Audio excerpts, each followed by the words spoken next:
Throughout the histories of Arda, there have been many prominent characters that have touched the annals of history, be that for good or for evil, or in large or small ways. Some characters affect the passage of time so subtly that it might as well be as though they never existed, whilst others shape the very face of the world with their will. One such creature as this is Gollum, the wretch bent on broken by the ring, playing a vital part in its eventual delivery to the side of the light in the War of the Ring, and played a role in the ultimate defeat of the Dark Lord Sauron. Greetings all, I am your guide, the Archivist.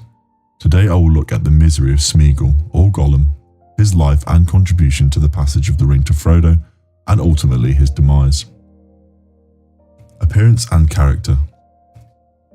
Gollum is always portrayed as being a very good survivalist, with a keen eye and a quick mind to get himself out of trouble, as well as to catch a meal, mostly fish, being able to catch them in most lights and deep water. He fished around the Misty Mountains underground lake in almost complete darkness for centuries before he came across Bilbo Baggins. He was known to eat almost anything that was livable and edible, and could stomach anything raw or uncooked. He was also very good at not being seen, and was an excellent wayfarer, finding his way across all manner of terrain. There has been some debate over the size of Gollum, as it's never been explicitly mentioned and varies somewhat depending on the source, but it's generally accepted that he's the size of a medium-sized hobbit, just a touch larger than Sam. He's also described as being sallow, sickly colour, bone white or yellow in nature with a dark complexion. Gorbag and Shagrat describe him as a dark fellow, which would also support this description. In a manuscript written to guide illustrators to the appearance of the characters, Tolkien explained this by saying that Gollum had pale skin but wore dark clothes and was often seen in poor light.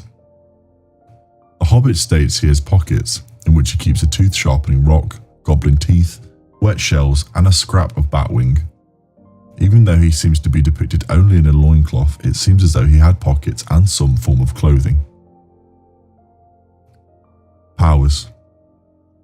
Whilst having no legendary or specific powers or abilities, Gollum lived an extremely long extended life, far beyond his nature, by the effects of possessing the One Ring. Smeagol was about 589 years old when he died, a remarkable age for a creature that was once a hobbit, but he had been deformed and twisted in body and mind by the corruption of the ring. By the end of his life, he was truly twisted in mind and in nature. His chief desire was to repossess the ring that had enslaved him, and he pursued it for many years after Bilbo Baggins found it in Gollum's cave within the Misty Mountains. His determination and sheer willpower to repossess the One Ring, especially after being so badly twisted and maimed, could be testament to his willpower, or perhaps the intent hold of the ring had over him. During his centuries under the ring's influence, he developed a sort of dissociative identity disorder. Smeagol, his good personality, still vaguely remembering things like friendship and love, whilst Gollum, his bad and prevailing personality, was a slave to the ring and would kill anyone who tried to take it. This is seen throughout the films and books, two people inside Gollum or Smeagol fighting for control, with the One Ring between them causing confusion and distress. The true misery of Smeagol came from this tortured existence. Origins. According to the archives, Smeagol was once a Storish hobbit, born in TA 2430. Smeagol spent the early years of his life living with his family run by his grandmother. Around the year 2463, Smeagol came upon the One Ring after Sauron, Isildur and Deagol. Deagol was his cousin, and on Smeagol's birthday they went fishing in the Gladden Fields. It was there that Deagol found the gold ring in the water after being pulled out of their boat by a large fish. Almost immediately Smeagol craved the One Ring, maligned by its power, demanding it as a birthday present. When Deagol refused, Smeagol promptly flew into a range and fought with Deagol over the ring, choking him to death and taking the ring as his own. Smeagol was quickly corrupted further by the ring and banished by his people. Turned by his grandmother out of her hole, he was forced to find a home in a cave in the Misty Mountains in around TA 2470.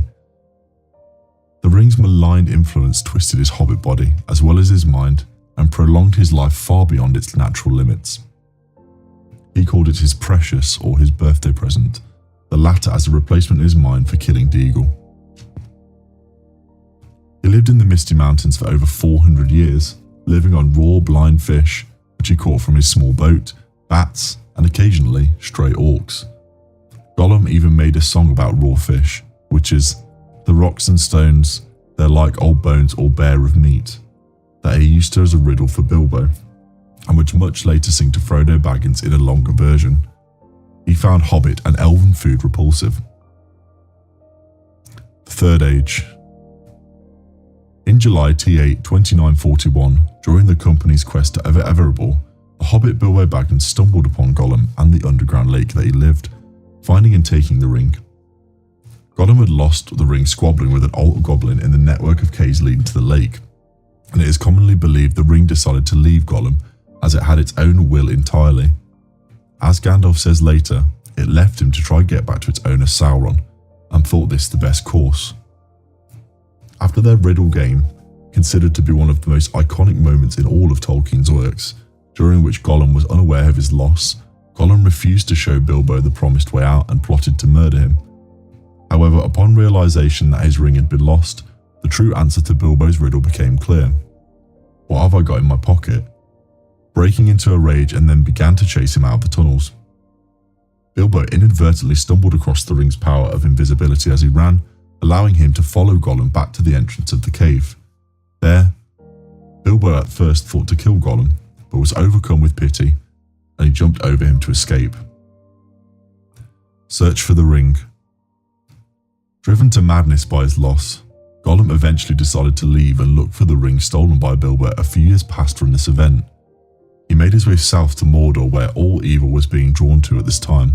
Discovering the secret stairs of Cirith Ungol, located near Minas Morgul, he was captured on his return, taken to the dungeons of Barad-dûr, and forced to reveal to Sauron under intense torture what he knew of the ring, another iconic scene and moment which would lead to more events pivotal in the War of the Ring later on. Gollum was then freed, as Sauron had learned all he needed from him and sensed that he might draw out the ring. He was then subsequently caught by Aragorn, then interrogated by Gandalf, who placed him in the care of the Sylvan elves living in Thranduil's kingdom of Mirkwood. Assisted by orcs, he escaped then, and set off looking for the Shire. He passed through Moria, but could not make it out of the doors of Durin. Seemingly, he then just waited there until he got lucky when the Fellowship of the Ring passed through. However, it's commonly considered he may have felt the passing of the ring due to his affinity with it, or with Frodo. The War of the Ring. Gollum's biggest contribution to the annals of history surely comes during the War of the Ring, where he joins Frodo on his journey towards Mount Doom. Gollum met and started following the Fellowship of the Ring into the Moria area, and was spotted and heard by Frodo on several occasions moving through the shadows. He had been waiting here, seeking the ring. On January 15th, 3019, the Fellowship was divided when Gandalf disappeared while fighting the Balrog. Gollum continued trailing the remaining members. It is unknown how he crossed the broken bridge of Khazad-dûm, but he came with them to Lorien without their knowing. Gollum followed the boats down the Anduin, floating on a log, to Nen Hithuin, and pursued Frodo and Sam across the Emyn Muil when they struck out on their own towards Mordor. Gollum continued to follow them overland until a confrontation where Frodo noticed and subdued him, threatening to kill him with Sting, the very blade that Gollum had seen on Bilbo so many years ago. However, being merciful, Frodo made Smeagol swear to help them, in agreement with the oath with One Ring itself. Gollum started to lead them to Mordor. Through many trials and tribulations, they made it to the Black Gate of Mordor with Gollum's help. It's important to note that the misery that Smeagol felt was not just at the hands of the ring, but also what it had done to his mind, splitting him into two people trapped within himself. Frodo brought out the old Smeagol personality in Gollum with his kindness, which is why he went to such great lengths to help Frodo and Sam reach Mount Doom. They also had a connection because of the One Ring, and perhaps they were all influenced without their knowledge. However, Gollum always pressed on Smeagol's mind, and the presence of the ring began to distort him as time went on. When the Black Gate was reached and found to be well guarded, Gollum convinced them not to go that way, saying that they would be caught and Sauron would regain the ring. Gollum said he would lead them south, where he knew another entrance into Mordor, in which Frodo complied, despite Sam's suspicions. Frodo and Sam were caught by Faramir, and Gollum followed them. When Frodo allowed Faramir to briefly take Gollum prisoner, however, he felt betrayed, allowing the Gollum personality to take total control. Faramir found out the place that Gollum was taking them was called Cirith Ungol. He then warned Frodo and Sam of the evil of that place, not trusting Gollum at all. Frodo, Sam and Gollum left Faramir and began crossing the Morgul Vale and proceeded to climb the stairs of Cirith Ungol, in the border mountains of the Efelduath, the Mountains of Shadow, out all the surrounding perimeter of Morgul.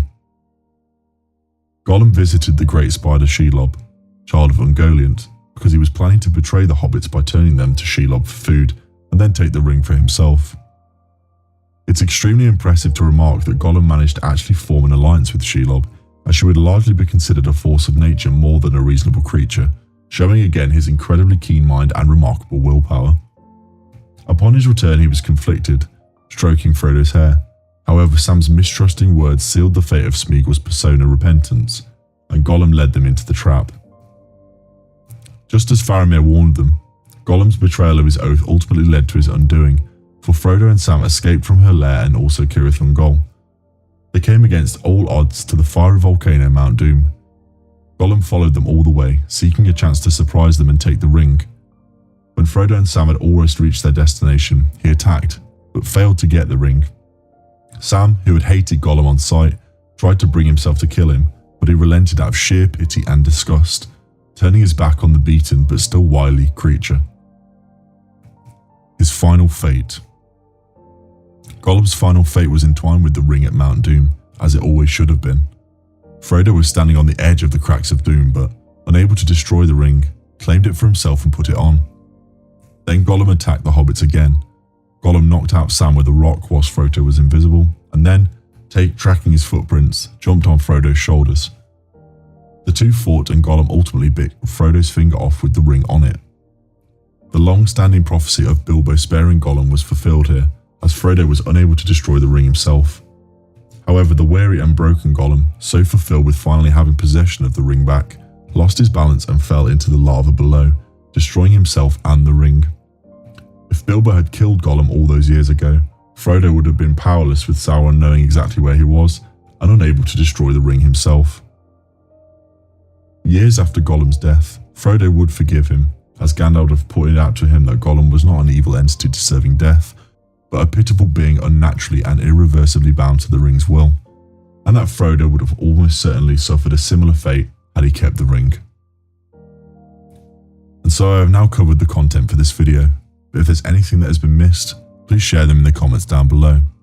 If you enjoyed this content, please remember to like the subscribe and like Wastedowns down below. Nu luego vanidvan. Until we meet again.